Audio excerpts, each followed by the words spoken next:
Hello!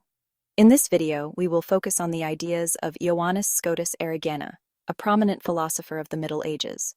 Known for his philosophy that embraces pantheism, Erigena influenced later philosophers, particularly Cusanus, Bruno, and Spinoza.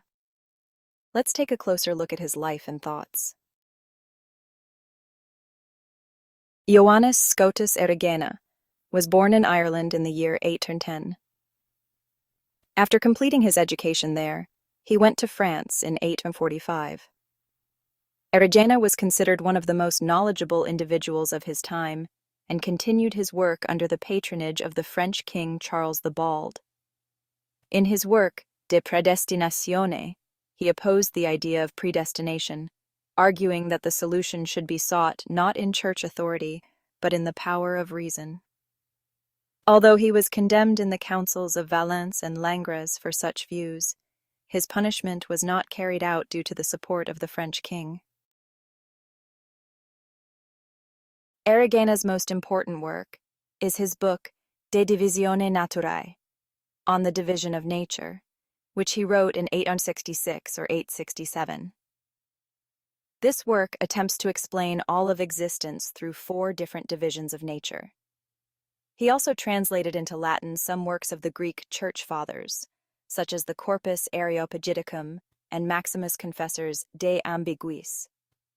Between 865 and 870, he wrote a work called Expositiones super hierarchiam caelestem, Commentaries on the Celestial Hierarchy, and provided commentaries on the Gospel of John.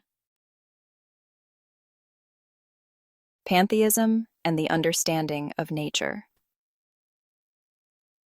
Erigena views everything that exists and does not exist as nature. However, he argues that beings in nature have a relative, not an absolute existence. According to this view, even things that we cannot perceive with our senses and comprehend with our minds are part of nature. For him, the division of nature is nothing more than understanding how it works. God constitutes the highest level of nature as the creating and uncreated nature. According to Erigena, the essence of God is unknowable, and this unknowability has an absolute meaning. God is beyond everything, neither completely outside of everything nor in a one-to-one unity with everything. Erigena argues that God is both transcendent and immanent. That is, God is above and beyond everything, but at the same time, within everything. Through the act of creation, God actually becomes everything. The process of creation is a natural process dependent on God's will and the result of absolute will. According to Erigena, God is the beginning, middle, and end of everything. Therefore, everything that exists comes from God, exists in God, and returns to God. In Erigena's philosophy, nature is divided into 4 parts. 1. Nature that creates and is uncreated. This is God himself, and this division represents absolute transcendence. The essence of God is completely incomprehensible to the human mind. 2. Nature that is created and creates. This division emanates from God and contains the first causes of all objects in the universe. Ideas, first examples, and models of objects belong to this division. 3. Nature that is created and does not create. This encompasses all objects that exist in time and space.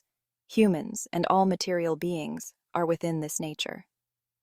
Erigena considers humans in both their material and spiritual aspects and sees humanity as a microcosm. 4. Nature that neither creates nor is created. This is the state that God reaches at the final stage of everything. This division is understood as nature returning to the point where it began in a cyclical process. In this process, the universe emerges from God, exists, and returns to God. Erigena argues that the human mind cannot fully grasp the knowledge of God. According to him, all definitions made about God are incomplete and stem from humanity's limited level of knowledge. God is beyond existence and does not fit into any category. Therefore, all propositions made about God are a kind of symbolic expression. According to Erigena, human freedom is possible through the will of God. Without God's grace, human freedom can lead to evil. Evil arises from the misuse of human freedom. Although humanity was initially created in the likeness of God, they have fallen by turning away from God. However, it is possible for humans to return to God, and this process goes through various spiritual stages. This process of return is based on humanity's place in nature and being a part of the universal order. The philosophy of John Scotus Erigena stands out as a doctrine that contains the influences of Neoplatonism and occupies a distinct place in medieval thought with its pantheistic metaphysics. The view of the universe as a cycle beginning from God and ending in God is one of the cornerstones of his philosophical system. Although his ideas were not widely accepted during his lifetime and he faced persecution, he offered a profound perspective that has inspired modern philosophy.